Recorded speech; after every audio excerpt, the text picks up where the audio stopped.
Sheldon is second. Hordenshield was very quick, the V25. Grant Anderson third. McCullough, Eliason and O'Keefe, as that is a big unload for Brandon Rawlings. We're red. Kevin Reeves with a full head of steam, back to 63 in. Boy, Rawlings unloaded big time. You can see that mark in the middle of turn number 1 and 2, right ahead of Tentland. He slammed the concrete right under the Warrnambool crane hire sign, and the red light is on. This is the final pair of Flight 1 qualifying. Boy, and Rawlings has unloaded that NS65 in a big impact. So Tony Bockoven, if you're sitting next door and you've got your ears on, give me an opinion on exactly what went wrong. Not too sure if you saw that. He was full head of steam qualifying, as you're certainly entitled to be. You need to be as quick as you can in this session to give yourself not only track position, but also the valuable points. And not the way you wanted to start your weekend.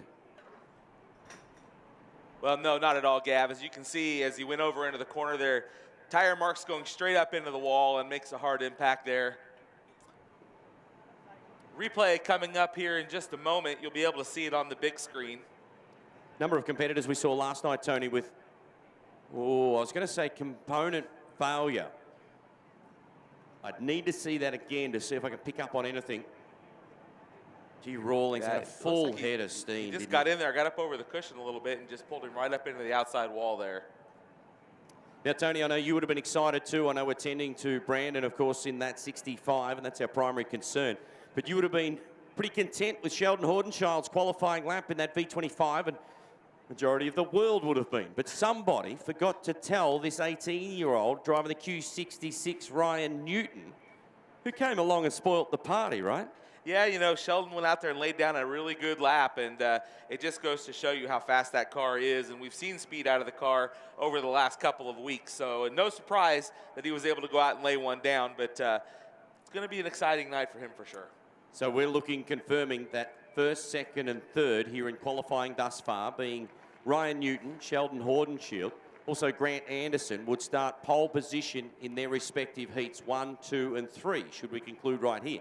Positions 4, 5, and 6 currently in qualifying is Corey McCullough, followed by Corey Eliason and Jai O'Keefe. Those three drivers would actually start out of position 2 in heats 1, 2, and 3. Same format will be used for Flight 2 cars coming up in a moment. They will be seeded and given points in heats 4, 5, and 6. You need to be good here in qualifying, but it's not as critical as what we talked about those heat races. There's 2-point increments, 144 for quick time, 142, 140, 138, and so forth, all the way down the line with 2-point increments. You also gather 144 points for a heat race win, but it's a 12-point drop for second. Then we go back to a further 12-point drop for third. It's a huge impact, a position or two in your respective heat race, both in the first and second rounds, Tony.